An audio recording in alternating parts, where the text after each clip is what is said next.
Pagkatapos maglinis sa templo sa bundok ng 2 taon, sa wakas ay nakababa na rin ako sa bundok para mabisita si Weiwei. Dito sa lungsod, napakaganda. Ibang-iba nga talaga kaysa sa bundok. Hay, alis na, dali. Hindi ito lugar para sa mga prom di na gaya nyo. Kuya, nakatira po rito ang anak kong babae. Kakapanganak lang po niya, kaya sadyang bumaba ako ng bundok para alagaan siya. Biyenan. Biyenan ko. Ako po ito. Bakit po kayo napapunta rito sa lungsod? Hindi man lang po kayo nagsabi bago pumunta. Hindi ba kakapanganak lang ni Weiwei? Sinadya kong bumaba ng bundok para alagaan siya. Tingnan mo, nagdala rin ako ng maraming delikatesya mula sa bundok. Ito ang mga paborito ni Weiwei. Nasa postpartum center si Weiwei. Paano siya mangangailangan ng alaga nyo? At saka, ang mga pagkain ito ay nabibili naman sa supermarket, malinis na at masustansya pa. Itong dinala nyo? Paano kapag si Weiwei ay sumakit ang tiyan? Matapos itong kainin?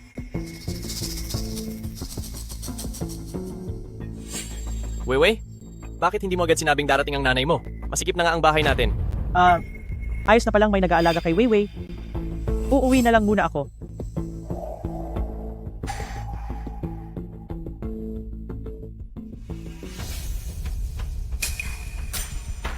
Xiao Chuan, itong 20,000 dolyar ay lahat ng naipon ko sa bundok sa loob ng ilang taon. Kunin mo ito at ibili mo ng magagandang bagay si Weiwei para lumakas ang katawan niya.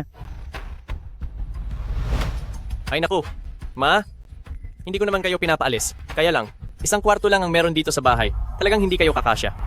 Opo, naiintindihan ni nanay. Sige, uuwi na ako. Mabuti pa nga.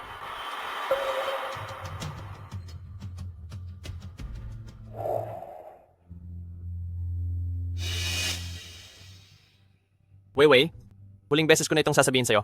Kapag pinapunta mo pa rito ang pobre mong nanay, makikipaghiwalay na ako sa'yo.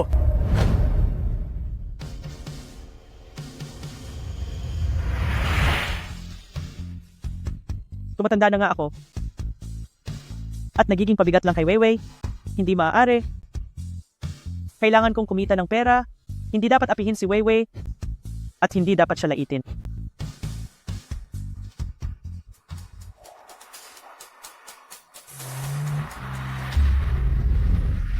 Mag-ingat kayo.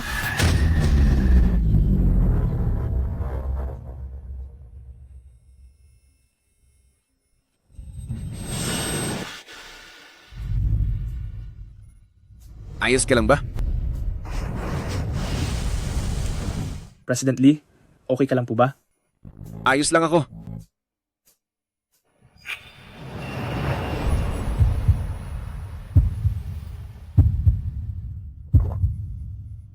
Mukhang kaedad ko lang.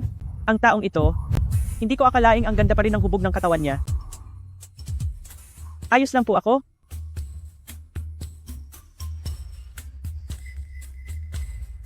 Sa card na ito ay may 1,000,000 dolyar. Walang password yan. 1,000,000 dolyar? Salamat sa pagliligtas sa akin. Dali, dalhin agad siya sa ospital.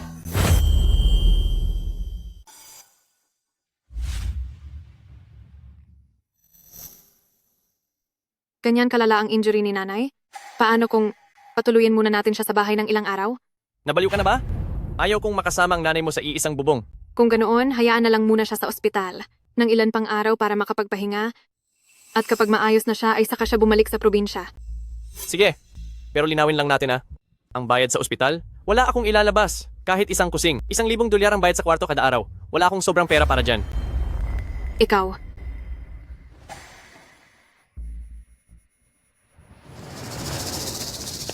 Nay, dali, humiga po kayo. Nay, buti na lang at ayos lang kayo. Kung may mangyaring masama sa inyo, anong gagawin ko? Ayos lang naman ang nanay, di ba? Huwag kang mag-alala. Opo, Kailangan na nating bumalik para mapadede ang bata. pero si nanay. Ayos lang ako. Mahalaga ang bata. Sige na, Weiwei. Huwag mo nang istorbohin ang pahinga ni nanay. Sige po, Nay. Magpahinga po kayo ng mabuti rito. Tungkol naman sa gastusin, huwag niyo na itong isipin. Sige, lumakad na kayo.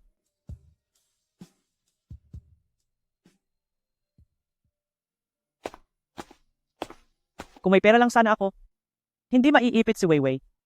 At mahihirapan ng ganito. Ngayong nasa lungsod na ako, mabuti pang mag-isip ako ng paraan para kumita, para mabigyan ko si Weiwei ng maginhawang buhay nang hindi na siya laging naiipit sa gitna.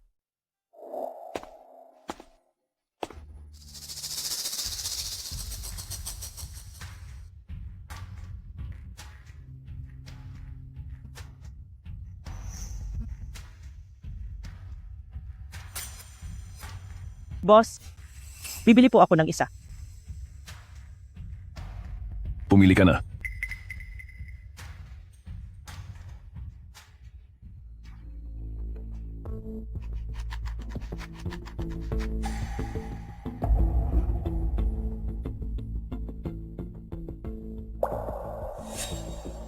Boss, tingnan niyo po. Nanalo ba ako? Ang swerte mo. Nanalo ka ng $500. 500? Totoo nga ang sinabi ni Taoist Master. Salamat po. Taoist Master, saktong dating niyo po. Nanganak na po ang anak ko. Kailangan ko pong bumaba ng bundok para alagaan siya. Sadya po akong pumunta para magpaalam sa inyo. Tagumpay sa iyo dahil ikaw ay mapagbigay at mabuti sa kapwa. Sa pagbaba mo ng bundok, may naghihintay na malaking pagkakataon. Salamat po sa magandang hangarin ni Taoist Master. Kaya pala sinabi ni Taoist Master na may pagkakataon ako sa pagbaba ng bundok dahil nagising pala ang kakayahan kong makakita ng lagos. Sa tulong ng abilidad kong ito, makakaipon na ako ng pera para matulungan ang anak ko.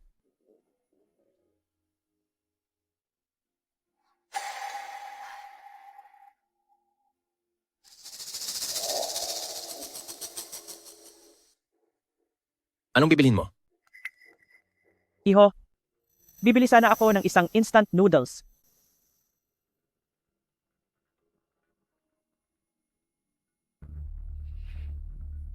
$5.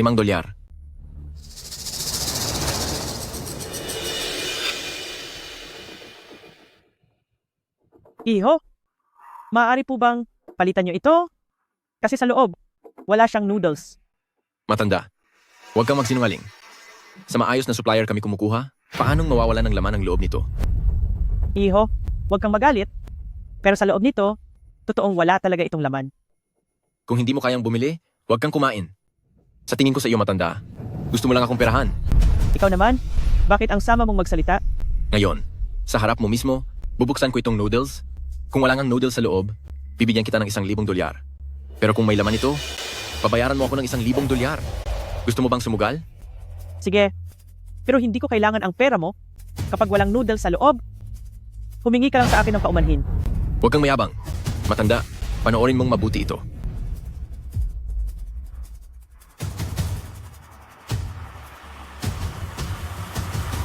Ito. Bakit wala ngang noodles sa loob nito? Ito. Papasensya. Nanay, sorry po.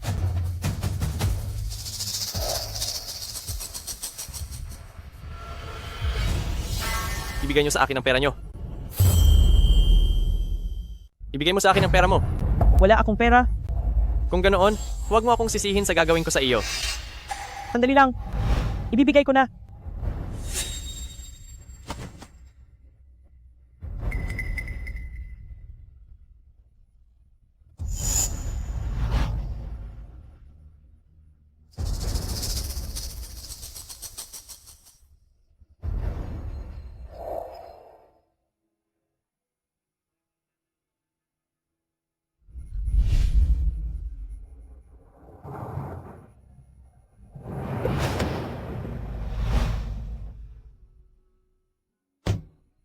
Tagapagligtas. Bakit lumabas ka na ng ospital? Huwag niyo na po akong tawaging tagapagligtas. Ginagawa ko lang po ang dapat kong gawin. Ako po si Jiang Shulan. Maaari niyo na lang po akong tawaging Shulan. Ako si Lee Jun, ang tagapangulo ng Lee Group. Magandang araw po sa inyo. Shulan, bakit parang may kinakaharap kang problema? Kung may kailangan ka, sabihin mo lang sa akin. Huwag kang mahihiyang lumapit. Matanda na po ako. Ayaw ko nang maging pabigat sa anak at manugang ko. Gusto ko sanang kumita ng sarili kong pera Pero hindi ko inaasahan, nanalo ako ng $500, pero hindi pa man nagtatagal sa kamay ko, ninakaw na ito sa akin. Ngayon po, pati ang matutuluyan ko ay nawala na rin. Sa nakikita ko kay Shulan, mukhang pilit siyang pinalayas ng kanyang anak at manugang. Shulan, noong huling beses na nahimatay ka, mabuti na lang at narito ito. Ang card na ito, kunin mo to. $1,000,000, hindi ito ganoon kalaki. Hindi po. Hindi ko po iyan matatanggap. Kailangan ko nga ng pera, pero hindi ko matatanggap ang perang iyan. Tumutulong po ako, hindi dahil sa naghahangad ako ng anumang kapalit. Kung kukunin ko ito, hindi ako mapapakali. Hindi ko akalain, napakabuti niya palang tao. Isang napakatapat na tao. Dahil ayaw mong tanggapin ang pera, ganito na lang. Kung hindi ka naman tututol, doon ka muna sa amin. Manuluyan pansamantala. Kahit papaano, marami naman kaming bakanting kwarto. Ito, sigurado po ba kayo riyan? Huwag ka nang mahiya sa akin. Sakay na sa sasakyan.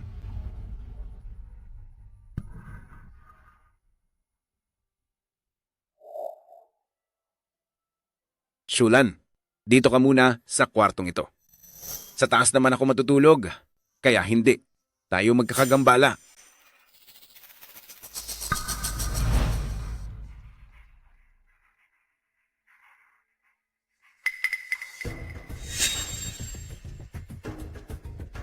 President Lee, ang blue and white porcelain na ito sa inyong bahay, mukhang napakamahal nito, hindi ba? Noong wala pa akong alam sa ganyan, nakabili ako ng peke. Kaya hinahayaan ko na lang dyan sa bahay bilang pandekorasyon na lang. Mali po kayo. Ang florera na ito, nagkakahalaga ng $1,000,000. Ang isang peking produkto ay may ganoon kalaking halaga? President Lee, kung nagtitiwala po kayo sa akin, hayaan ninyong ang florerang ito ay ako na ang bahalang mag-ayos. Bahala ka kung anong gusto mong gawin. Shulan, balak, imo ba itong ibenta?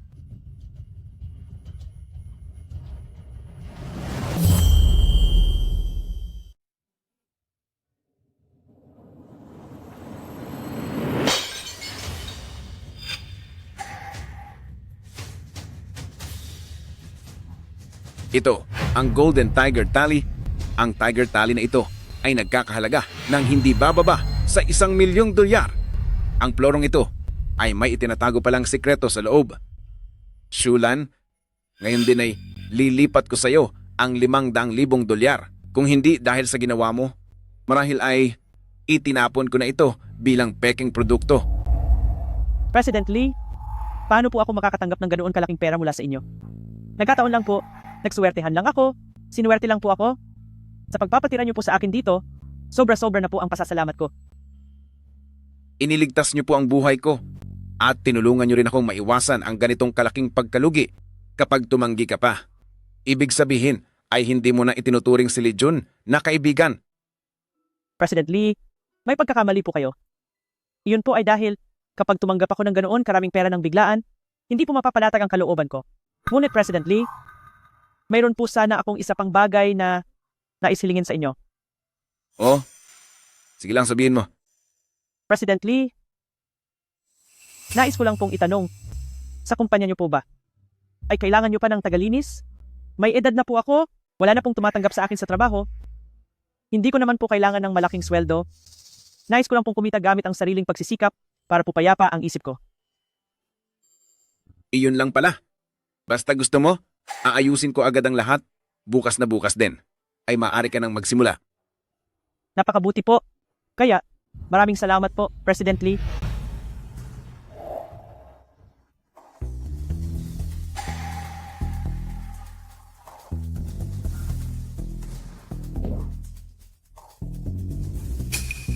Sa gitna ng tirik na araw, bakit may gumagawa ng ganito rito sa loob ng kumpanya?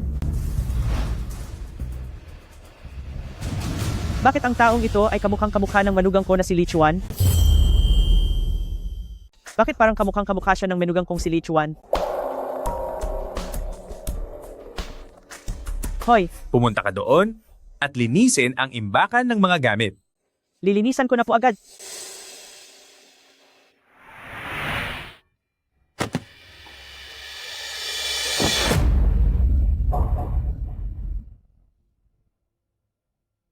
isang napakahalagang kayamanan, bakit basta na lang iniwan dito para magalikabok lang?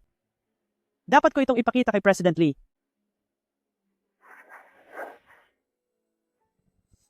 Shulan, sabi mo, itong bagay na nakuha mo sa imbaka ng mga gamit ay isang antigong kagamitan? Opo, Kahapon, nakita agad ni Shulan na kakaiba ang plurera at nabasag pa niya ang amuleto rito. Matalas ang paningin niya, kaya siguradong hindi karaniwan ang kopa ng alak na ito. Ang kopa na ito ay may 3 paa at 2 hawakan. Mayroon pang mga kalawang. Mukhang hindi naman ito peke. Pero base sa kakayahan ko, hindi ko pa matukoy kung tunay ito o hindi. Kailangang papuntahin dito si Director Yang para masuri ito. si Director Yang? Siya ang direktor ng Pambansang Institute para sa pagsusuri ng mga antigo at isa siyang kilalang eksperto sa pagsusuri. Sa isang tingin niya lang, malalaman na niya kung ito ay tunay.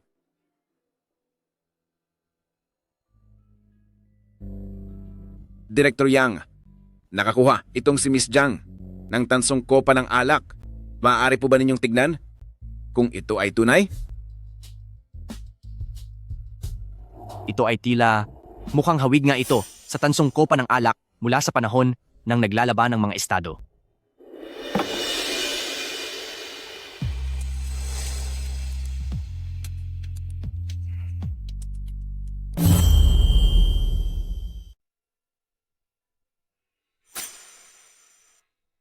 Posible kaya na nagkakaproblema na ang aking paningin o namamalikmata lang ako? Director Yang, ang tasang ito. Ito ay ang matagal nang hinahanap ng ating bansa na gininto ang tansong Jue Cup. Saan niyo po ba ito nahanap? Sa bodega lang po ng kumpanya. Habang naghahanap po ako ng basahan, bigla na lang itong nahulog. Kanina nga po, balot pa po ito ng makapal na alikabok. Isang pambansang kayamanan pero itinuring lang na basura at nawala ng napakatagal. Nakapanghihinayang talaga. Miss Jiang, sa ngalan ng lahat ng miyembro ng instituto, nagpapasalamat ako sa iyo. Salamat sa iyong kontribusyon para sa pananaliksik ng mga sinaunang gamit.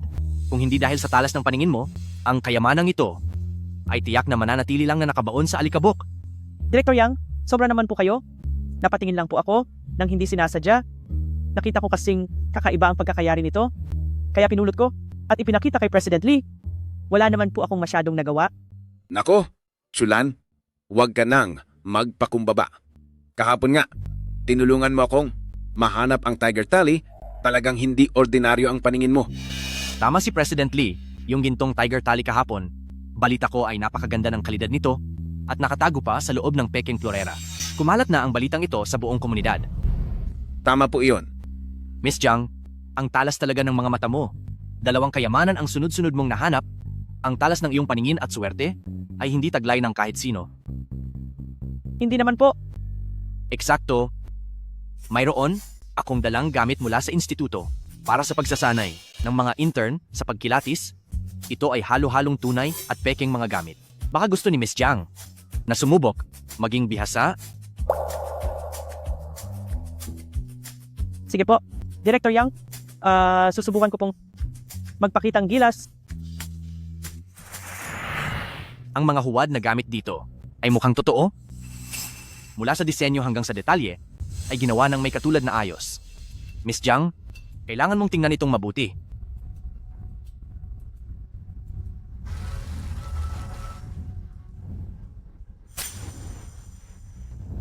Peke, peke, peke. Ito ay peke, peke rin ito. At ito ay totoo.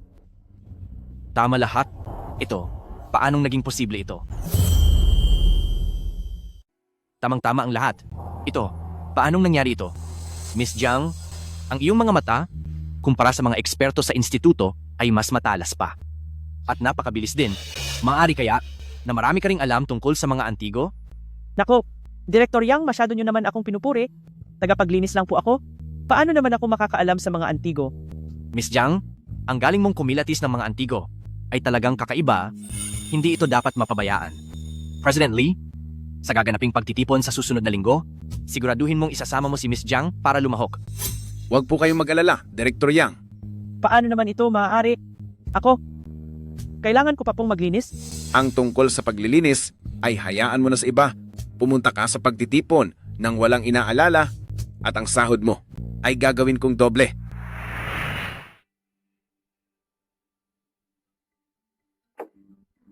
Tito, sa totoo lang, isang marangyang pagtitipon ito. Bakit ka nagdala ng isang matandang babae? Para lumahok? Liruan, magsalita ka ng may respeto.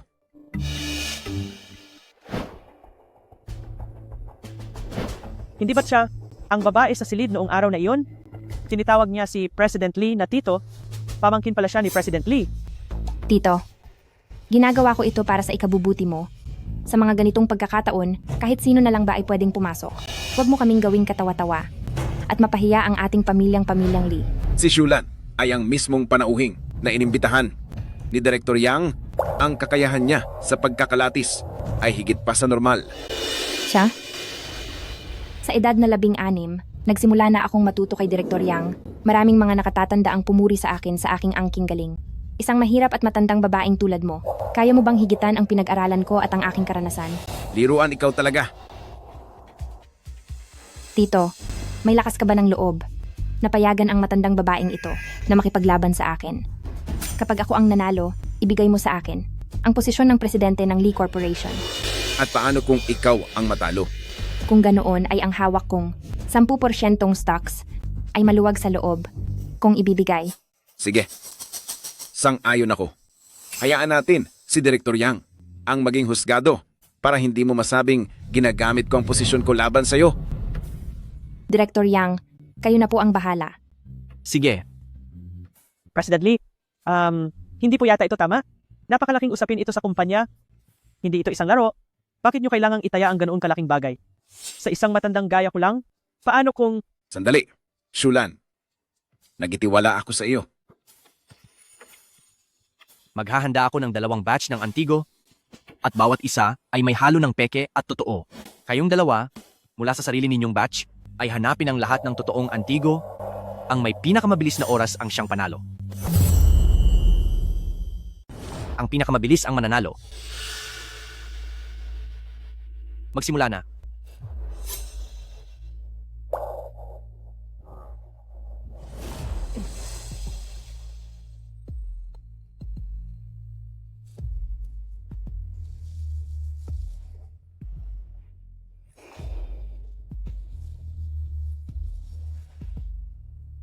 Nakapili na ako.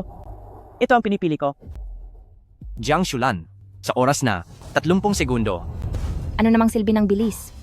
Masamang matanda, baka hula lang ang lahat ng iyan. Huwag mong kalimutan.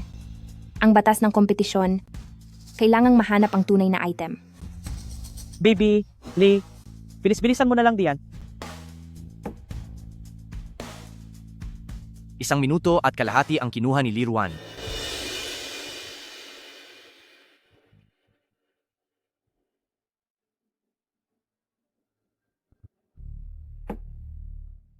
Liruan, lahat ay tama.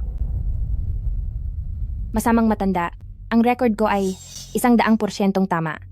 Pinapayuhan kita. Nasumuko na lang. Baka sakaling mapagbigyan ko pa. Si Tito. Ang mga salitang iyan, hintayin na muna natin si Director Yang sa huli na i-anunsyo ang resulta bago ka magsalita.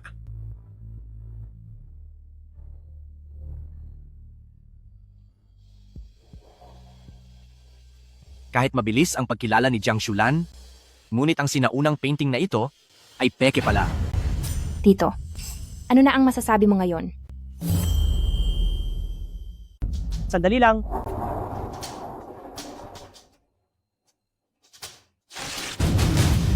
Matandang hukluban, nababaliw ka na ba? Director Yang, ang sinaunang painting na ito ay peke lang sa ibabaw, pero ang nasa ilalim nito ang tunay na obra. Nagsisinungaling ka. Malinaw na peke ang painting na ito. Ito ang matagal nang nawawalang maputla na ilog sa taglagas at ang nagtatagong mangingisda, ang tunay na gawa ni Luosong. Paano nangyari iyon? Paanong magiging tunay na gawa ni Luosong yan? Direktor Yang, baka naman nagkakamali ka lang. Hindi ako nagkakamali. Ang kulay at pagkakalat ng tinta ng pinisot ink na ito ay gawa ng isang mahusay na eksperto. Tunay na obra ni Luosong. Ipinahahayag ko na sa paligsahang ito Si Jiang Shulan ang panalo. Tito, ang paligsahang iyon ay biro lang. Hindi mo naman dapat seryosohin, di ba? Biro lang? Nung sinabi mo ang tungkol sa pustahan, hindi ito mukhang biro lang. Tito, ang mga shares na yon ay iniwan sa akin ni Lolo. Kapag nalaman ito ni Papa, tiyak na parurusahan niya ako ng malala. Tito, parang awa mo na. Pagbigyan mo na ako sa pagkakataong ito. Ang binitawang salita ay hindi na pwedeng bawiin. Bukas na bukas, ang mga dokumento para sa transfer ng shares ay ipapadala na sa bahay nyo. Isipin mo na lang kung paano mo ito ipaliliwanag sa papa mo. Miss Jiang, dahil sa talas ng iyong paningin at galing, kaunti lang ang makakapantay sa iyo sa larangang ito. Baka interesado kang pumunta sa institute para tumulong mag-inspeksyon?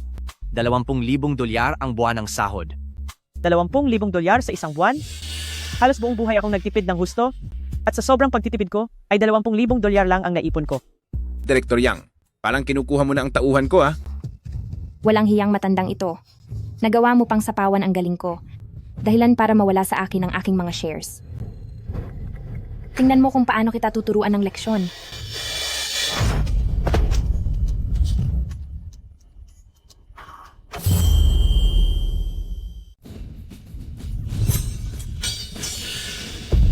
Nabubaliw ka na ba, Liruan? Kriminal ang manakit gamit ang kutsilyo. Kayong mga tao dyan, kunin niyo siya at siguraduhing bantayan siyang mabuti. Bitawan niyo ako. Anong karapatan niyong hulihin ako? Pininunod lang ako ng matandang iyan. Wala akong ginawang mali. Hindi ako papayag. Okay ka lang ba, Shulan? Hindi ba tinamaan ang mga mata mo? Dadalhin na kita agad sa ospital.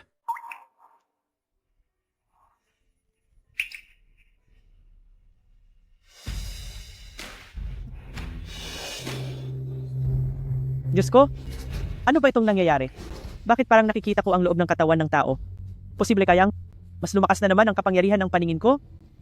Ayos lang ako, hindi naman masakit, hindi ko na kailangang magpunta sa ospital. Miss Jiang, kamusta ang mga mata mo? Kung may maramdaman kang kahit kaunting discomfort, pakiusap, huwag mong baliwalain. Director Yang, nitong mga nakaraang araw, pakiramdam mo ba ay naninikip ang iyong dibdib? At minsan ay may palpitations at panginginig ng kamay? At hindi ba kapag nagpupuyat ka, o kaya naman ay napapagod, mas lumalala ang nararamdaman mo? Miss Jiang, paano mo nalaman ang lahat ng ito? Ang mga nararamdaman ko, ito ay kalahating buwan pa lang na nararanasan at hindi naman ganoon kahalata ang mga sintomas. Wala pa akong pinagsasabihan tungkol dito. Ito, parang isang milagro. Walang hiyang matanda. Anong kalokohan ang pinagsasabi mo? Ang pangangatawan ni Direktor Yang ay malakas. Bakit kailangan mo pang makialam? Nararamdaman ko na gusto mo lang guluhin ang aming pansin. Bitawan mo ako. Matandang bruha ka. Miss Jiang, noong sinabi mo iyon, ibig mo bang sabihin na may nakikita ka sa katawan ko na hindi tama? Director Yang, kung nagtitiwala po kayo sa akin, magpunta agad kayo upang magpa-full physical check-up sa lalong madaling panahon. Hindi po ito maliit na bagay. Director Yang, alam mo naman ang abilidad ni Shulan. Kung sinasabi niya iyon, siguradong may matibay na rason siya. Magpa-check up ka na para makasiguro tayo. Sige, bukas na bukas ay pupunta ako sa ospital.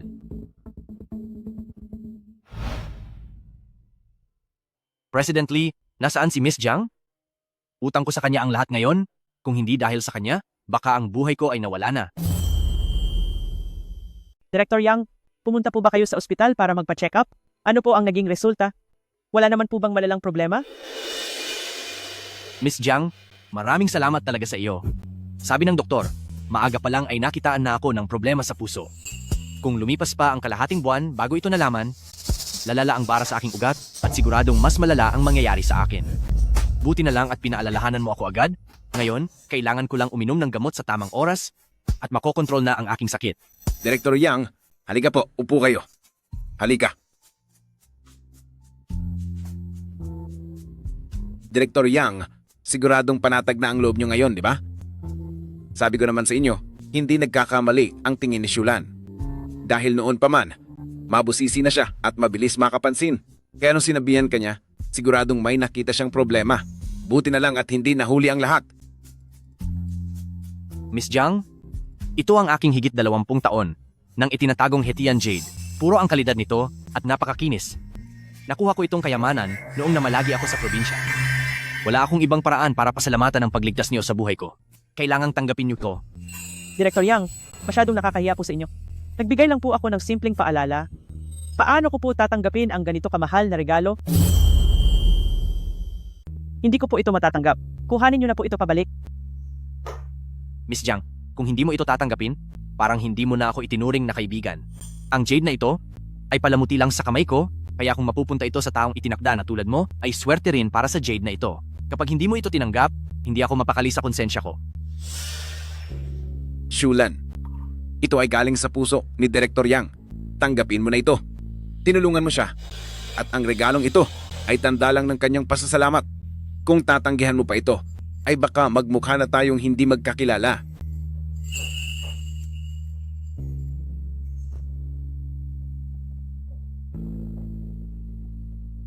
Sige po.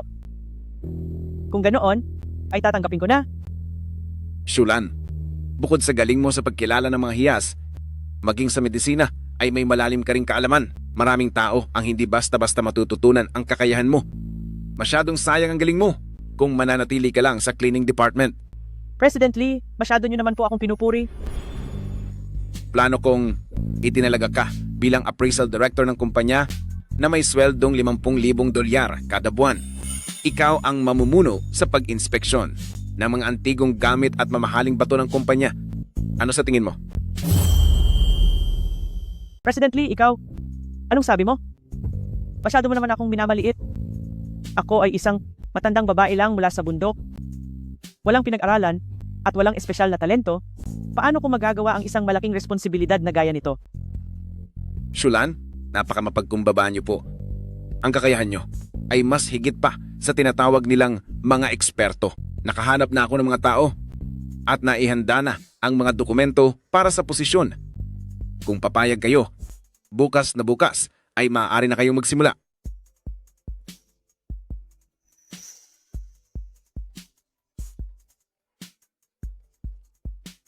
Hello, Weiwei. Ma, sobrang sakit ng tiyan ko. Hindi ko na kayang tumayo sa sakit. Weiwei, huwag kang mag-alala. Uuwi na agad si Mama. Weiwei, bakit biglang sumakit ang tiyan mo? Ma, ayos lang po ako. Sabi ng nurse. Lagnat lang po ito. Hindi naman malubha. Gusto ko lang na nandito kayo sa tabi ko. Panatag lang ang loob ko kapag nandito kayo. Nasaan si Li Chuan? Bakit hindi kanya sinamahan?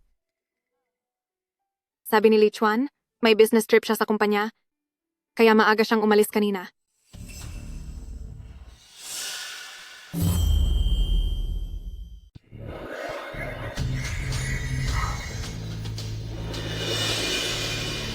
Weiwei, tara na, alis na tayo. Pupunta tayo ngayon sa ospital. Ang kalagayan mo ngayon, hindi ito ordinaryong lagnat lang. Kailangan nating pumunta sa ospital para magpa-check up. Ma, hindi ba masyadong eksaherado iyan? Sabi ng mga nurse dito. Pagkatapos daw manganak, talagang makakaramdam ka ng discomfort. Mabagal lang daw talaga ang recovery. Kaya hindi na kailangang pumunta sa ospital.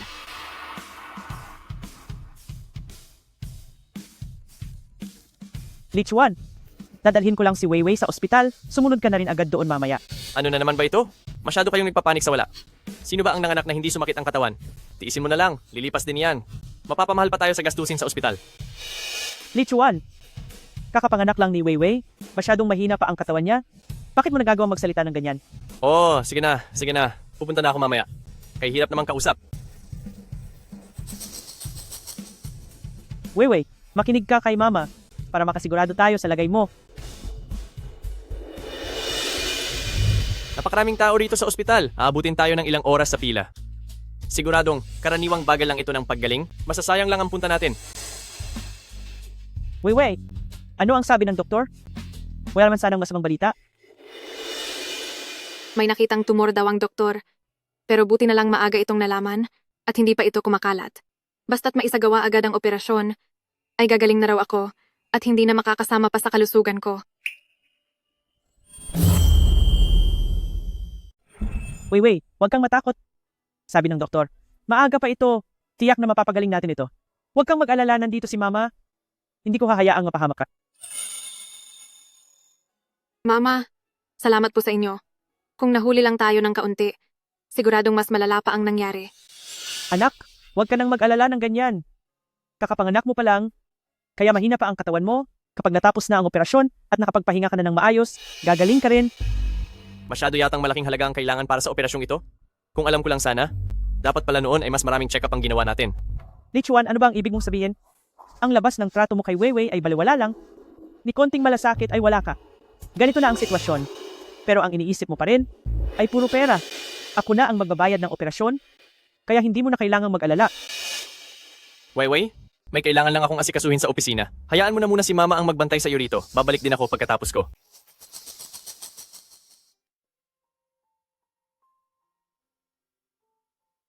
Weiwei, ipinagluto kita ng paborito mong lugaw? Maganda ito sa pantunaw mo, kaya kumain ka muna habang mainit pa. Weiwei, pinaghanda ka ni Mama ng paborito mong lugaw. Ito ay masarap at madaling itunaw. Kumain ka muna habang mainit pa para lumakas ang iyong katawan at para mabilis kang gumaling.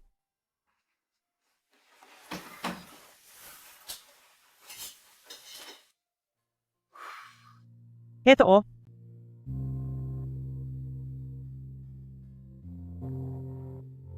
Nay, napapagod na po kayo. Pabalik-balik kayo rito ng ilang beses. At pinagluluto niyo pa ako. Bakit ka pa nagpapasalamat kay Mama? Ang alagaan ka ay natural lang na tungkulin ko.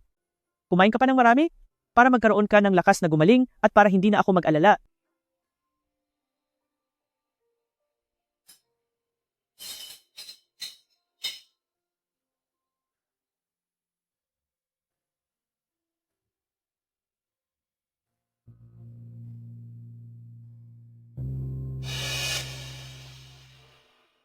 Weiwei, may gusto sana akong itanong sa iyo. Masyado bang busy si Li Chuan nitong mga nakaraang araw? Nakita ko siyang nagmamadali kahapon at hanggang ngayon ay hindi ko pa siya nakikita. Sabi po niya ay maraming trabaho sa kumpanya ngayon. Kaya madalas siyang nag-o-overtime at kung minsan ay madaling araw na siyang nakakauwi. Nitong panahong nagpapagaling pa ako pagkapanganak, hindi na rin siya masyadong umuuwi para samahan ako. Kumusta naman ang pakikitungo niya sa iyo? May napapansin ka bang kakaiba sa kanya? O, meron bang mga tawag o mensahe mula sa ibang tao na nagdudulot sa iyo ng pagdududa? Ma, bakit niyo po biglang naitanong yan? May natuklasan ba kayo? Wala naman. Tinatanong ko lang. Si Li Chuan kasi, kung minsan ay hindi mapagkakatiwalaan sa ginagawa niya, nag-aalala lang ako na baka napapabayaan ka na niya at baka nahihirapan ka na. Iyon lang naman ang ibig kong sabihin. Maayos naman siya po. Pero minsan lang ay medyo wala siya sa sarili at hindi gaanong marunong mag-alaga ng tao. Alam ko namang hindi madali ang trabaho niya, kaya sinusubukan kong huwag nang dumagdag sa isipin niya.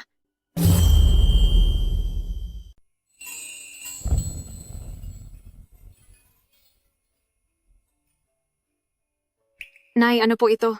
Buksan mo at tingnan.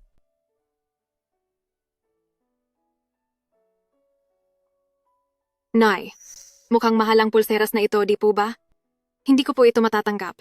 Ibalik niyo na po ito agad. Napakabata mo pa talaga. Huwag mong alalahanin ang pera.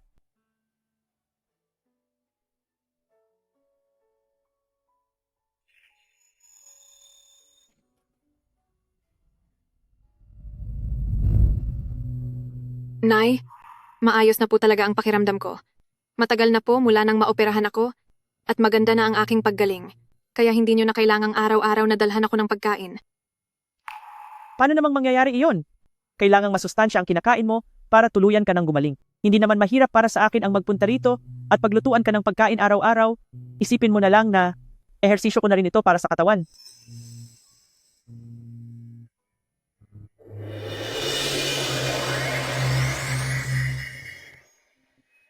Weiwei, ang pulseras na ito, suot mo ba ito araw-araw at hindi mo kailanman tinatanggal?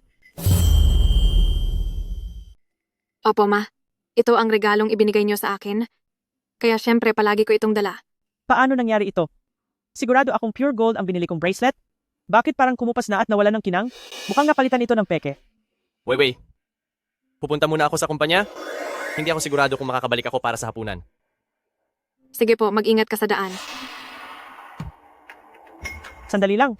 Saan ka pupunta ng ganyang kabilis? Ma, bakit po ba? Nagmamadali na po akong pumasok sa kumpanya. May meeting pa akong dapat daluhan. Magsisimula na yon. May late na ako. Ano? Yang nasa bulsa mo. Ilabas mo yan, gusto kong makita. Wala ito. Ito ay mga mumurahing gamit lang, mga tulad ng pitaka, saka susi. Wala namang espesyal na dapat tingnan dito. Sabi mo ay mga gamit na walang halaga? Kung ganoon, bakit mo itinatago? Bakit hindi mo ipakita sa akin? Ma, Baka naman may itinago kang isang masamang bagay? Takot ka bang makita ko ito? wag naman kayong gumawa ng gulo. Sinabi ko na sa inyo, ordinaryong mga gamit lang ito. Bakit ba ayaw nyo maniwala? Malilate na talaga ako. Mawawala ang bonus ko ngayong buwan kapag hindi ako nakarating agad. Paniguradong sisisihin nyo na naman ako. Ma, anong nangyayari dito? Bakit po ba kayo nag-aaway? Ayos lang, Weiwei. May naiwan lang na gamit si Li Chuan at kinuha ko lang para sa kanya. Katatapos lang ng operasyon ni Weiwei at nasa panahon pa siya ng pagpapagaling. Samantalang ikaw, palagi kang wala sa bahay at kung saan-saan pumupunta. May kung ano ka pang itinatago sa bulsa mo na ayaw mo ring ipakita. Ano ba talaga ang inililihim mo sa amin? Wala ka lang talagang magawa sa buhay. Puno ka ng hinala at sobrang paranoid mo. Huwag kang gumawa ng gulo sa wala.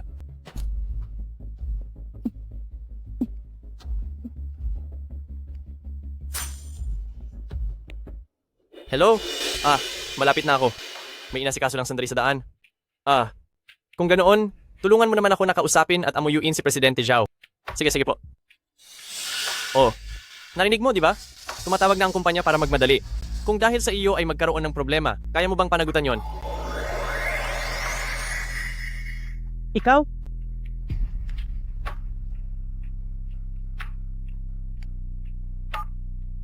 Shulan, may problema sa kumpanya. Importante ang sitwasyon. Pwedeng pumunta ka rito ngayon din. Sige, paparating na ako agad. Anong nangyari? Ano ang nangyari? May bagong dating na mga mineral stones sa kumpanya. At nang ipasuri ko ang mga ito, napansin kong hindi tama ang kalidad nito. Malamang na napalitan ang mga ito ng peke. Ang mga kargamentong ito ay nasa ilalim ng pamamahala ni Li Ruan. Pero hindi ko siya makontak ngayon. Pumunta ka agad dito sa kumpanya at tulungan mo kaming suriin ito. Kung talagang peke ang lahat ng ito, magiging napakalaki ng lugi ng kumpanya. Sige po, President Lee, naintindihan ko. Darating na ako agad, huwag kang mag-alala. Weiwei, may urgent na nangyari sa kumpanya. Kailangan ko munang umalis. Magpahinga ka ng mabuti riyan.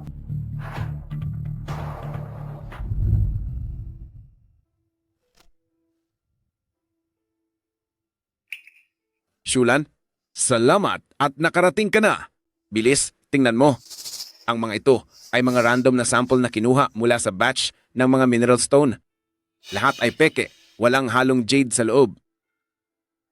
President Lee, kailangan kong suriin ang kabuuan ng kargamentong ito.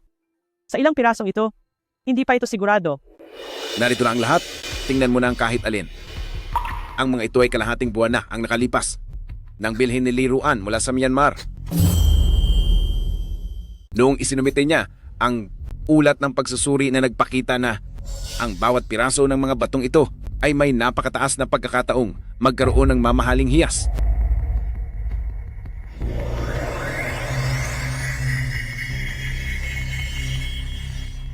President Lee, may problema ang lahat ng mga batong ito.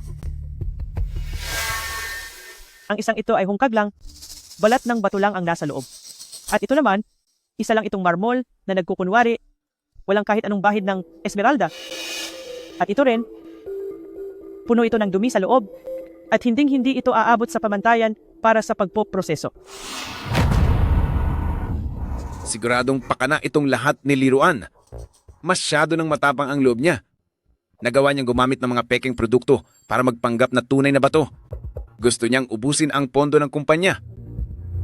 Pero hindi ba si Babe Lee ay pamangkin ninyo? Bakit niya naman magagawa ang bagay na iyon? Ang tatay ni Li Ruan ay noon pa man ay plastic sa akin at hindi kami magkasundo. Pinag-isipan niya talaga ng mabuti kung paano ako mapapatalsik. Dahil sa konsente niya, kayang gawin ni Li Ruan kahit anong masamang bagay. Peke ang hitsura nito sa labas. Hindi ito malalaman ng ordinaryong tao. Pero wala itong esmeralda sa loob. Mabuti na lang at hindi pa nasisimulang iproseso. Kung ang lahat ng ito ay nabiyan na ng tuluyan, hindi na natin mababawi pa ang mawawala sa atin.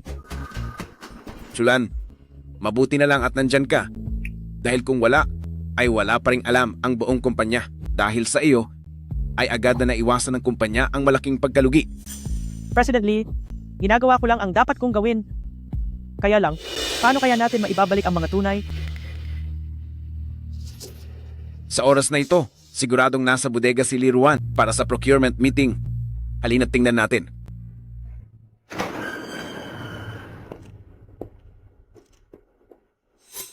President Lee, tingnan niyo po iyon. Bilisan nyo. Liruan, ano ang tinatago mo at dinadala dyan? President Lee, walang duda, ang mga iyan ay ang mga batong may totoong esmeralda sa loob. Hindi natin siya maaaring hayaang madala ang mga iyon. Tara,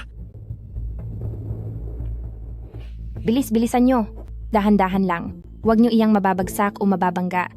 Pagkapuno ng sasakyang ito ay umalis na agad kayo, huwag na kayong magbagal-bagal pa riyan.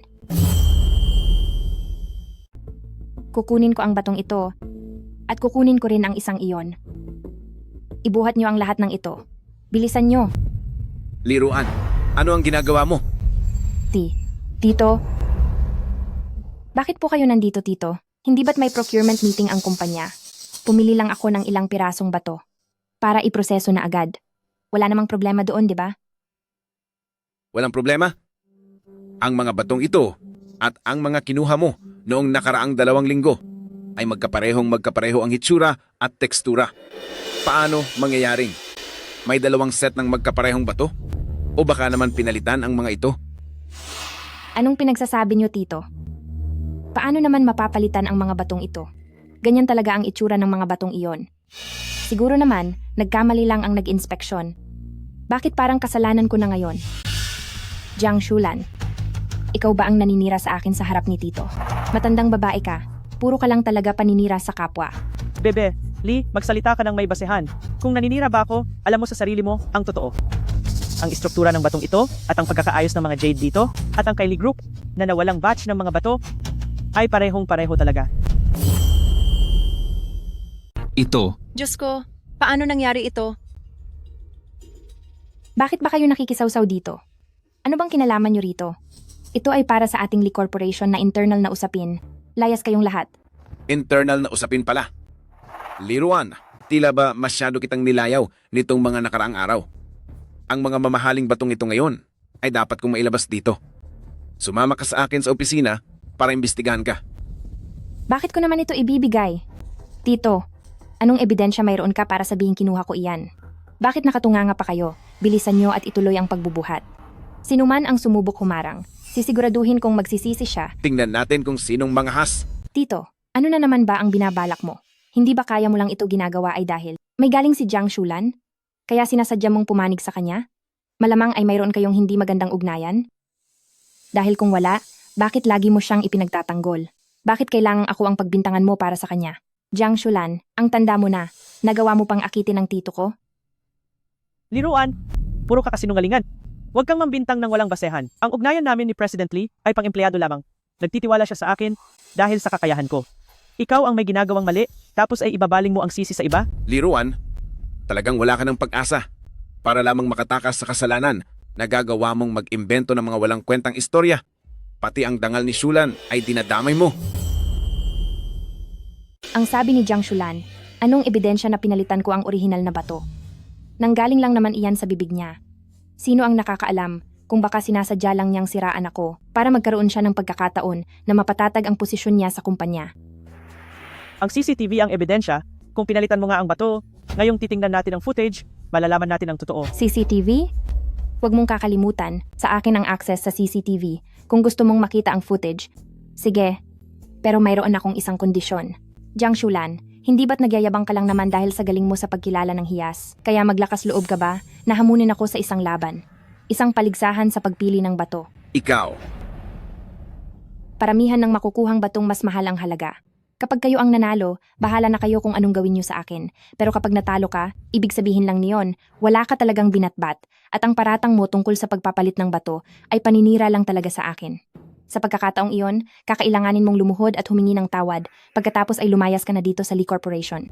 ang paligsahang ito ay wala namang mapapatunayan. Nanggugulo ka lang talaga. Tito, Ito na ang pinakaasensadong paraan ng paligsahan. Hindi ba sabi ni Jiang Shulan na may galing siya? Bakit parang duwag siyang lumaban dito? Ibig sabihin lang niyon, isa lang siyang manloloko. Pumili ka, makikipaglaban. O hinding-hindi niyo makikita ang CCTV. Ikaw ang mamili. Mula bata pa ako ay pamilyar na ako sa mga bato, hindi matatawaran ang galing ko rito. Jiang Shulan, isang matandang galing sa probinsya, may alam lang sa pagkilala ng hiyas. Siguradong panalo na ako rito. Shulan, sinasadya ka lang niyang. Pagmukhaing mahina. Bakit takot ka ba? Ibig sabihin wala ka talagang totoong talento. Mas mabuting umamin ka na sinisiraan mo lang ako at pagkatapos ay lumayas ka dito sa Lee Corporation para hindi na kita maparusahan. Sige, lalaban ako sa iyo. Sakto para maging saksi ang lahat dito, magsilbi silang mga hurado, at dito natin malalaman kung sino ang mananalo. Sige ba? Tignan natin ang galing mo.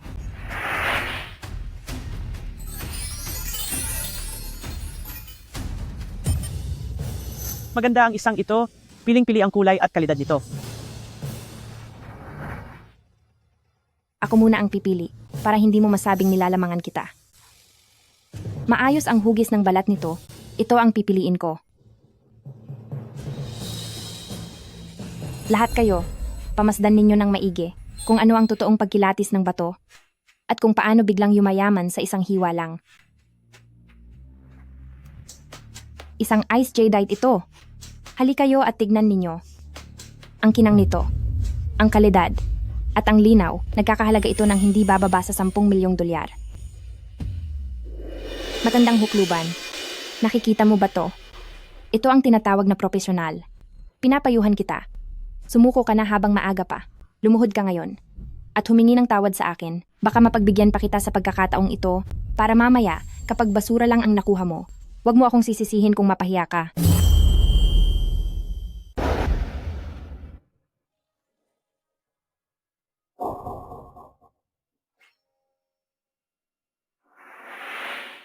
Ito ang pipiliin ko.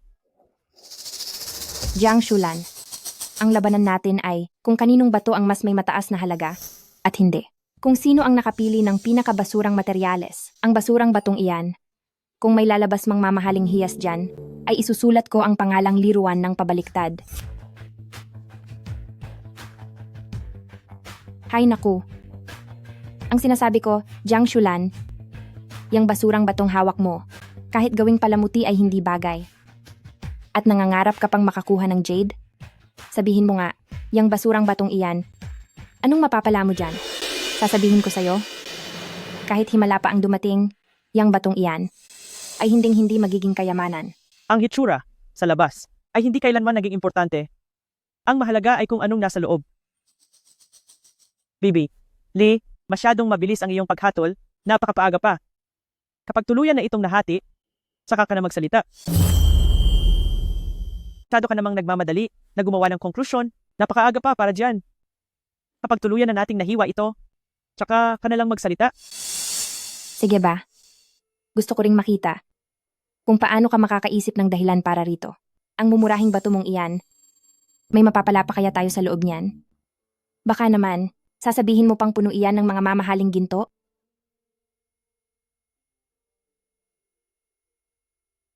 Jiang Shulan, lahat ng iyan ay basura lang. Pinapayuhan kita, sumuko ka na habang may oras pa. Para hindi ka masyadong mapahiya mamaya pagkatapos mabitak, dahil mawawalan ka lang ng lahat, hindi mo na malulusutan ang kahihiyan mo. Ito ay isang napakagandang klaseng violet jade. Napakahirap nitong mahanap sa merkado. Ang halaga nito ay hindi bababa sa 50 milyong dolyar. Liruan, ang pagiging pambihira ng violet jade na ito, alam mo namang mas pamilyar ka rito kaysa sa akin, di ba? Sa pangit na batong ito, paano magkakaroon ng isang violet jade sa loob? Dinolya mo ba ang batong ito noon pa? Sinadya mo talagang idiin ako. Bebe, Lee, matagal ko nang sinabi sa iyo na sa pagkilala ng gamit man o ng tao, ang tumingin lang sa panlabas na anyo ay kailanman ay hindi sapat.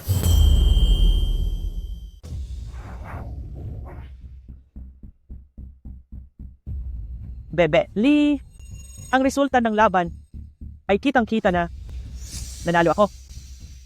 Ngayon dapat ka ring tuparin ang iyong pangako. Maari bang ilabas mo na ang mga CCTV footage para malaman ng lahat ang katotohanan? Ayoko. Hindi kasali ang laban na iyon. Malay ba namin kung sinadya mong manipulahin iyon bago pa man? Siguradong kanina mo pa nilagay ang alahas sa loob ng walang kwentang batong ito. Sinadya mo talaga akong siraan. Ikaw ang unang nagyaya ng laban at marami ring nakasaksi rito. Paano ko yun madadaya? Baka naman, B. Lee, hindi mo lang matanggap na talo ka, kaya't nagmamaang-maangan ka? Ikaw, Liruan, huwag kang sumobra. Dahil nanalo sa laban si Shulan, dapat mong tuparin ang iyong pangako. Iyon ang pinakaimportanteng integridad ng isang tao, ang pagkuha ng footage. Ay karaniwan lamang na hiling. Kung magpapatuloy ka sa pag-iwas, huwag kang magugulat. Kung hindi ko naiisipin ang respeto kay pamilyang Lee at tumawag na agad sa 911. sa mga autoridad? Sige, kung kaya mo, ituloy mo. Akala niyo ba natatakot ako sa inyo? Sa totoo lang, darating na ang boyfriend ko kahit anong oras. Mas magaling siya sa inyo. Pagkatapos niyo akong apihin ngayon, at pilitin, kapag dumating ang boyfriend ko, papatulan niya kayo at tuturuan kayo ng leksyon. Tinitiyak ko sa inyong lahat, mababatid niyo, na ang bumasag sa akin ay pagsisihan niyo ng husto. Liruan, nandito ka sa Lee Group, hindi ito ang lugar para magwala ka. Kahit sino pa ang boyfriend mo, kailangan mong tuparin ang pangako mo ngayon at kailangan mong ipaliwanag ang lahat. Kung tutuusin, ang kontrol sa mga kamera ay nasa kamay ko. Sige nga, ubusin niyo ang oras niyo. Kapag dumating na ang boyfriend ko, siguradong iiyak ka. Bitawan niyo ako. Ako ay ang eldest miss ng pamilya Lee. Sinong magtatangkang galawin ako? Pinapayuhan kita, umayos ka kung ayaw mong mapahamak. Sinasadya mong magtagal para lang takasan ang responsibilidad mo. Sinong umaapi sa girlfriend ko? Gusto niyo bang maparusahan? Si Lichuan ang boyfriend ni Liruan.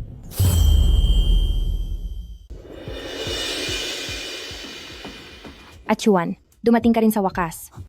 Binibintang nila sa akin na pinalitan ko raw ang mga mamahaling bato ng kumpanya at sinisiraan pa nila ako. Parusahan mo sila para sa akin. Lichuan, paano mo ito nagagawa? Katatapos lang ng operasyon ni Weiwei at naghihintay siya sa iyo sa bahay. Wala ka bang hiya kay Weiwei? At para sa kasisilang mo lang na anak, Ikaw, bakit ka narito? nagtiwala ako sa iyo noon at ibinigay ko sa iyo ang buong tiwala ko. Tapos ganito ang gagawin mo kay Weiwei? Li Chuan, ano ba talagang nangyayari dito? Paano kang nakilala? Nang matandang ito? May asawa ka na ba? Ruan, makinig ka muna, magpapaliwanag ako. Isang malaking pagkakamali lang ang lahat ng ito. Pagkakamali? Gusto mo bang ipakita ko sa lahat ang marriage certificate nyo? Ruan, ako matagal ko na talagang gustong sabihin sa iyo, kaya lang hindi ko lang makahanap ng tamang pagkakataon. Sinasadya mo talaga akong lokohin. Sabi mo wala kang asawa. Sabi mo pakakasalan mo ako. Sabi mo tutulungan mo akong ayusin ang lahat ng problema ko. Kasi ningwalingan lang pala ang lahat ng iyon. Manloloko ka. Matagal mo na akong niloloko. Dahil sa iyo, handa na sana akong itakwil ang pamilya ko. Akala ko nakahanap na ako ng lalaking matitirhan at maasahan. Anong nangyari? May pamilya ka pala. Niloko mo ako ng matagal na panahon. Hindi kita niloko. Sa totoo lang, kami ni Weiwei ay wala na kaming nararamdaman sa isa't isa. Kung hindi lang dahil sa bata, matagal na kaming naghiwalay. Balak ko sana, kapag naayos na ang problemang ito, magtatapat na sana ako ng maayos sa iyo. Wala ka nang nararamdaman sa kanya, pero bakit hindi ka pa rin hiwalay? Ibig sabihin, kahit kailan ay wala kang balak na pakasalan ako. Gusto mo lang akong gamitin. Ginamit mo ako para sa sarili mong kapakanan. Anong kalokohan niyan? Ikaw ang may gustong ipagpalit ang mga batong iyon. Tinulungan lang kitang maghanap ng mapagtataguan nito. Sinasabi ko sa iyo, kung hindi mo lang ako pinilit at itinago sa dakong timog ng lumang warehouse, bakit ako aabot sa ganitong sitwasyon ngayon? Li Chuan, ano bang pinagsasabi mo? Bakit mo kailangang iswalat ang tungkol dito? Ang hangal mo, Li Chuan. Sinira mo ako. Tuluyan mo na akong sinira. President Lee, nawala lang ako sa sarili ko sa galit kanina. Puro kalokohan ang mga sinabi ko. Wala talagang nangyari doon sa lumang warehouse sa dakong timog. Pakiusap po, huwag ninyong seseryosohin iyon. Tama po, Tito. Hindi ko po ginawa iyon. Nag-imbento lang siya dahil natataranta na siya. Huwag kayong maniwala sa kanya. Sinasabi ko sa iyo, kung hindi mo ako pinilit noon na itago ang mga gamit mo sa lumang warehouse sa timog, hindi ako mapupunta sa sitwasyong ito ngayon.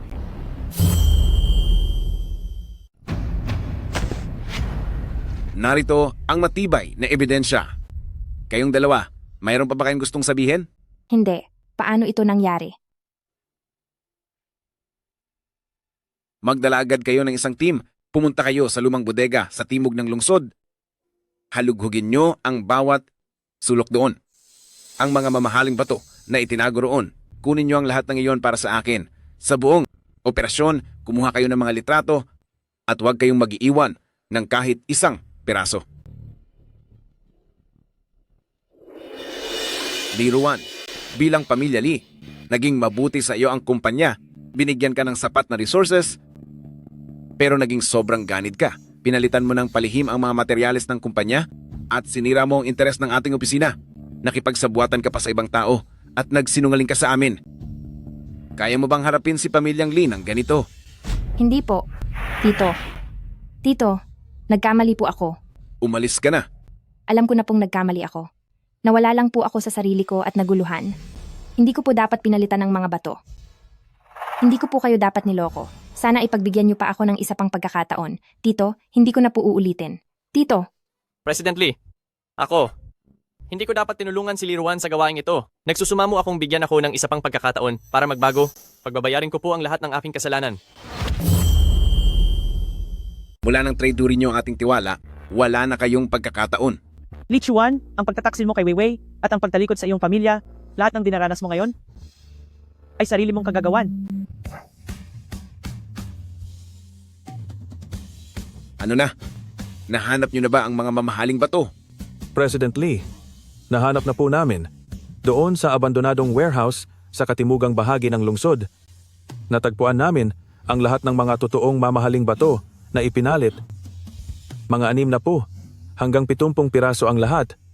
At nasa maayos pa itong kondisyon. Nakuha na ang mga larawan bilang ebidensya at may nakabantay na rin doon. Inihahanda na po ngayon ang pagbiyahe ng mga bato pabalik sa kumpanya. At isa pa, sa warehouse din po namin natagpuan ang mga gamit ni Miss Liruan. Ipunin ang lahat ng ebidensya, huwag na siyang pagbigyan pa. Opo.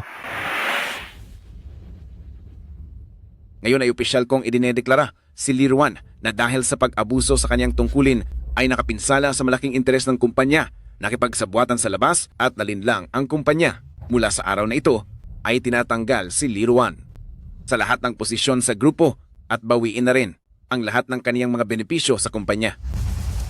Lee Chuan, dahil sa pakikipagsabuatan kay Liruan at pagtulong na itago at palitan ang mga mamahaling bato, nakapinsala ka rin sa interes ng kumpanya habang tinalikuran ng pamilya at lumabag sa kagandahang asal. Isinumbong ko na kayo sa mga awtoridad. Ano man ang gusto mong sabihin, ipaliwanag mo na lang sa mga pulis. Tito, nagkamali ako. Hindi ako pwedeng makulong. Kapag nakulong ako, masisira na ang buong buhay ko. Kahit magkano, kaya kong bayaran ang danyos. Ang pinsalang idinulot nyo ay hindi lang basta sa isang salita ay maaayos na. Lumabag kayo sa batas, kaya dapat kayong maparusahan ng batas. Ito ang nararapat na parusa sa inyo. Ma, nagkamali po ako. Nagmamakaawa po ako, alang-alang kay Weiwei at sa aming anak. Patawarin niyo po ako sa pagkakataong ito. Pakiusap po. Huwag niyo po itong sasabihin kay Weiwei. Kakatapos lang po ng operasyon ni Weiwei, hindi pa bumabalik ang lakas niya. At isa pa, sadyang, mahina ang pangangatawan niya. Hindi niya kakayanin ang ganoon katinding emosyon. Kung may mangyari mang masama, sino po ang mananagot sa nangyari? Ikaw na lalaking walang utang na loob, may gana ka pang banggitin si Weiwei? Isa pa po, simula nang ikasal sa akin si Weiwei, wala siyang naging trabaho kahit isang araw. Lahat ng gastusin sa bahay, ako ang nagbabayad ng lahat.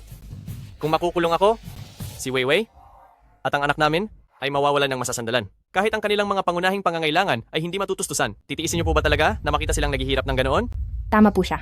Pakiusap, maging maawain po kayo at patawarin niyo kami sa pagkakataong ito. Kami, tinitiyak ko pong babawi ako ng maayos kay Weiwei. Lee Chuan, wala ka na talagang pag-asa. Pagkatapos ng lahat ng nangyaring ito, may lakas pa ng loob kang gamitin si Weiwei para takutin ako? Ikaw? Weiwei, hindi pa lubusang gumagaling ang katawan mo. Bakit hindi ka na lang magpahinga sa bahay? Bakit ka pa pumunta rito? Ma, alam ko na ang lahat. Lee Chuan, huwag ka nang magdahilan pa. At huwag mo nang isisi ang responsibilidad sa ibang tao. Alam ko ang lahat ng ginawa mo.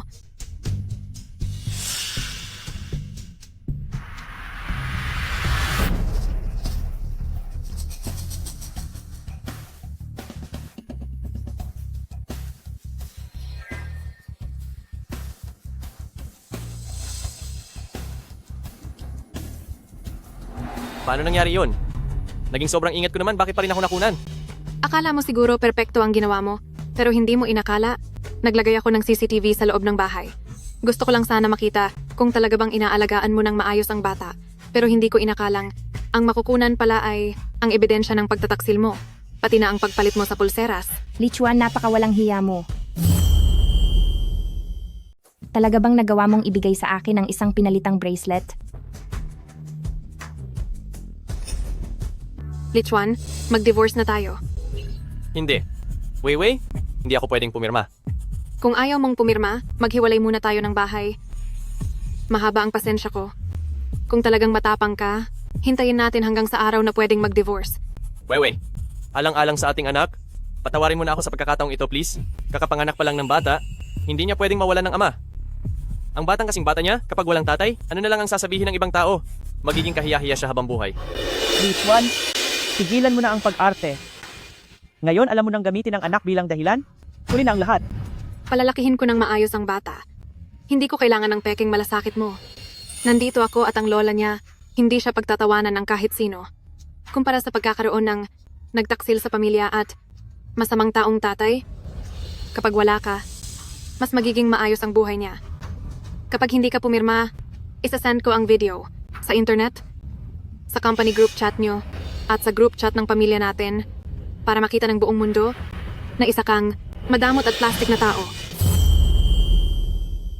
Isasend ko ito sa group chat ng kumpanya nyo, sa group chat ng pamilya nyo, para makita ng buong mundo kung gaano ka kasama at kaimpribreho na tao.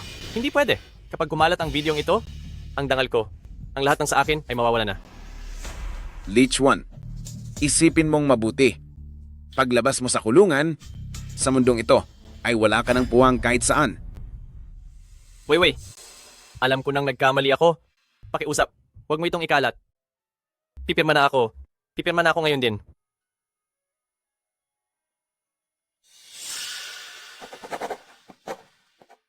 Weiwei, tingnan mo. Nakapirma na ako. Mapapatawad mo na ba ako? Magbabago na talaga ako. Aalagaan ko kayo ng ating anak. Handa akong gawin ang lahat para sa iyo. Huwag na. Mula ngayon, ang ugnayan nating dalawa ay tapos na. Hindi na tayo magkakakilala. At pakiusap na rin, huwag ka nang magpapakita pa sa harap ko at ng anak ko. Ilayo na sila rito. Weiwei. Weiwei. Weiwei, tapos na ang lahat. Mula ngayon, wala nang makakapananakit sa inyo ng anak mo. Ma, salamat po. Kung hindi dahil sa inyo, hindi ko na talaga alam kung ano ang gagawin. Nagawa nating malutas ng maayos ang mga issue, kinaliruan at Lichuan dahil po ito kay President Lee. Kung wala ang tiwala niya at suporta sa kakayahan ko, hindi ko sila mapaparusahan ng ganito kabilis. Ang konting kakayahan kong maipakita ang galing ko upang protektahan ka at ang anak mo ay dahil sa pagkakataong binigay ni President Lee. Kung wala siya, isa lang akong galing bundok na walang silbing matanda. Chulan, huwag mong sabihin yan. Ang galing mo ay kitang-kita ng buong kumpanya, walang makakapantay sa'yo. Nabawi ang mga nawala sa kumpanya at nabunyag ang mga plano nila dahil sa iyo. Ginawa ko lang ang dapat kong gawin, hindi na kailangang magpasalamat sa suporta. Weiwei, siya si Lee Jun, President Lee, siya ang boss ko at ang chairman din ni Lee Group. President Lee, salamat po sa pag-aalaga sa nanay ko at salamat po sa dami ng naitulong niyo sa amin. Ito po si Lee Jun, si President Lee.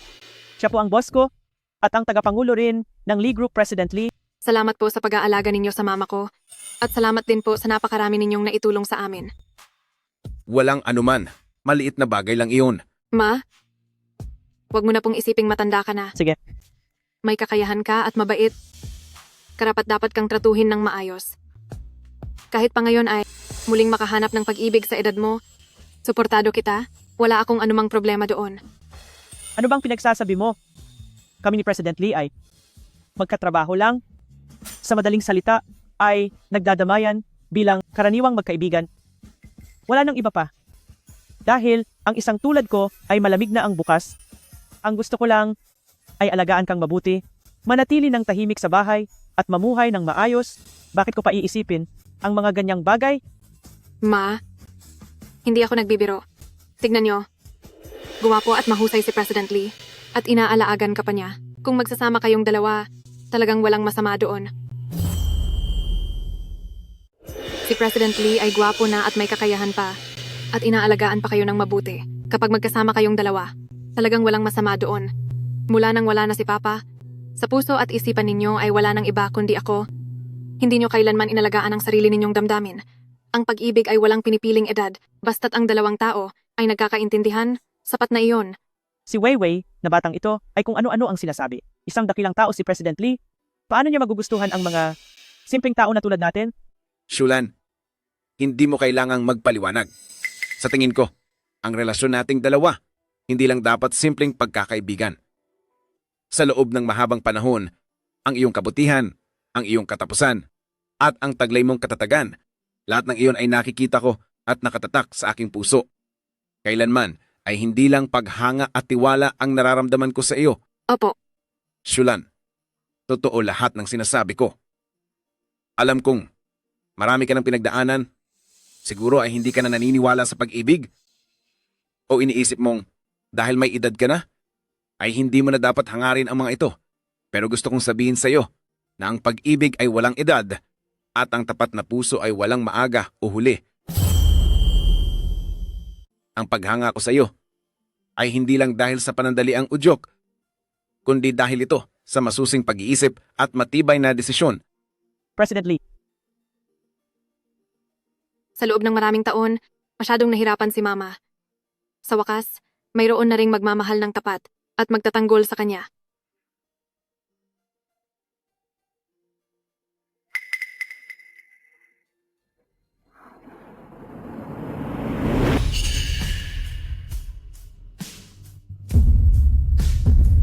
Shulan, pakasalan mo ako? Maaari ba?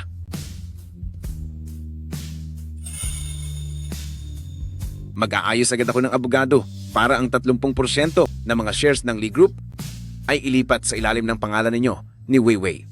Ang kalahati ay sa iyo at ang kalahati naman ay para kay Weiwei. Simula ngayon, sa lahat ng mayroon ng pamilyang Lee, mayroon na kayong bahagi. Ma, pumayag ka na po kay President Lee. Hindi ko man maipapangako na ang mga susunod na araw ay magiging madali sa lahat ng pagkakataon. Nay, pumayag na po kayo kay President Lee. Hindi ko man maipapangako na ang mga susunod na araw ay magiging madali lang. Pero sinisiguro ko na simula ngayon ay palagi kitang poprotektahan at hindi na kita hahayaang muling makaramdam ng anumang sama ng loob. Pangako ko na si Weiwei at ang kanyang anak ay mamahalin ko gaya ng pagmamahal ko sa iyo upang hindi na nila muling maranasang apiyi ng kahit sino. ako, payag na ako.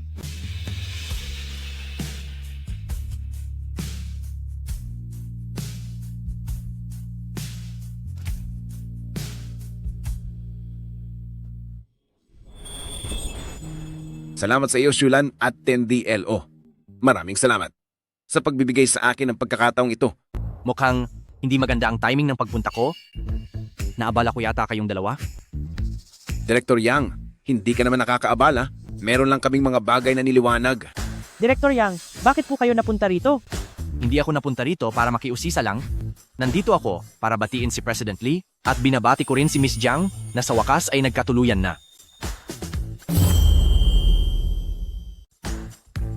Ito ay ilang lokal na delicacy, hindi naman masyadong mahal. Simpleng regalo lang ito para sa inyo. Sana po ay huwag niyo itong tanggihan. Director Yang, salamat sa pagpunta rito. At pangalawa po, nandito rin ako para sa isang mahalagang bagay. At gusto ko sanang hingin ang tulong ni Miss Jiang. Kung maaari po ay tulungan niyo kami. Director Yang, masyadong po kayong mabait. Kung may kailangan po kayo, sabihin niyo lang po sa amin at gagawin ko po ang lahat ng makakaya ko para tumulong. Ganito po iyon. Noong mga nakaraang araw, nagkatulungan ang munisipyo at custom na makuha ang isang pangkat ng mga smuggled na artifact. Napakarami nito. May mga porcelain, alahas, at mga pinta, pati na rin mga antigong gamit, mga mahahalagang gamit na balak sana nilang itakas palabas ng bansa. Ngunit sa loob ng mga artifact na iyon, maraming peke na isinama sa mga tunay na gamit at ginawa ang mga ito ng halos kamukha ng totoo. Humiling na kami ng tulong sa ilang mga eksperto sa pag-inspect ng mga gamit para suriin ito sa loob ng ilang araw. Pero may mangilan-ngilang gamit pa rin hindi nila masigurado at hindi na kami makakaabot sa deadline. Ang mga gamit na ito ay pag-aari ng bansa at wala na po kaming ibang magawa. Hindi ba ito ang bagay na pinakamahusay na ginagawa ni Shulan? Ma, kailan niyo pa natutunang kumilala ng mga antigong gamit? Ito ang mga natutunan ko noon habang nasa bundok pa tayo. Ipaliliwanag ko na lang sa iyo mamaya. Opo, Nakita ko na noon ang husay ni Miss Jiang sa pagtukoy ng mga totoong gamit at hindi kailanman siya nagkakamali. Talagang dinala ko ang mga sinaunang kagamitang ito rito dahil umaasa akong si Miss Jiang ay matutulungan ako na matukoy ang mga tunay at peke para agad nating matapos ang rehistrasyon at maingat na maitago ang mga tunay na artifact. Kaya lang, napakalaki talaga ng gawaing ito kaya kailangang istorbohin si Miss Jiang. Director Yang, ang pagprotekta sa mga pamanang lahi ay responsibilidad ng bawat isa, kaya siguradong tutulungan kita rito. Sige na, ipasok mo na rito ang mga gamit. Mabuti naman po, Miss Jiang. Maraming salamat po sa inyo. Weiwei, bumalik ka na muna sa bahay. Alagaan mo ang iyong sarili at ang bata. Uuwi agad ako kapag natapos na ang gawain. Nay, wag na po kayong mag-alala. Ako na pong bahala sa bahay.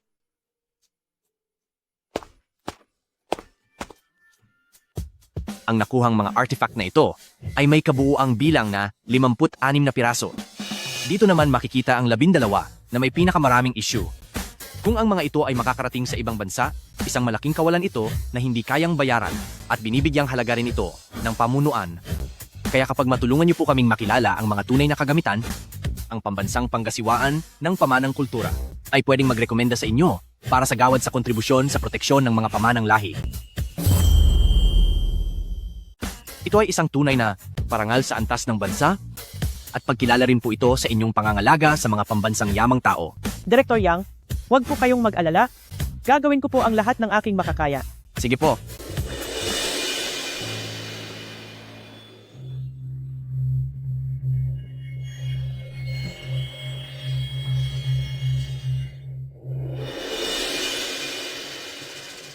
Ang asul at puting porselanang ito ay peke. Hindi tama ang materyales nito. Ang jade na ito ay tunay, isang matandang Hetian jade mula sa panahon ng Qing.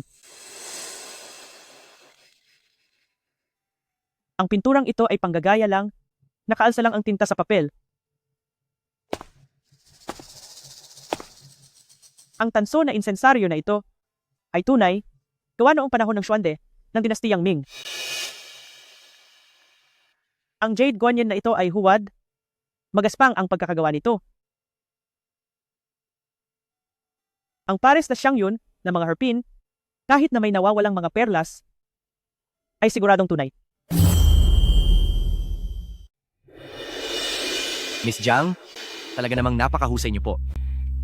Ipapasa ko na po ang report na ito sa opisina at kapag pinagsama sa pagsusuri ng petsa ng elemento, ang mga ilegal na kinuhang relikyang ito ay pinal na nating mapatutunayan. Sige po. Hinding-hindi natin hahayaan na ang isang orihinal ay magkamali ng husga at hindi rin tayo papayag na ang mga peking relikya ay maihalo sa mga tunay.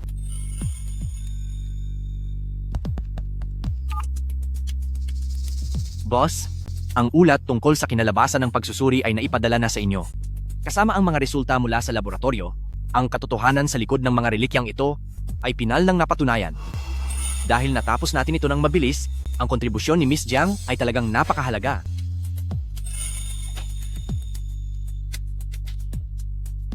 Miss Jiang, kinumpirma na ng nakatataas na agad kayong irerekomenda para sa National Heritage Protection Award. Ang sertipiko at medalya ay darating sa loob ng 1 linggo. Ito ang pagkilala ng bansa para sa inyo at nararapat lamang ito para sa inyo. Huwag na po kayong masyadong mahiya.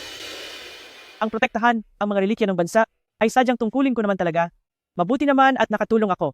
Shulan, nararapat lang sa iyo ang parangal na iyan. Kumusta, napagod ka ba?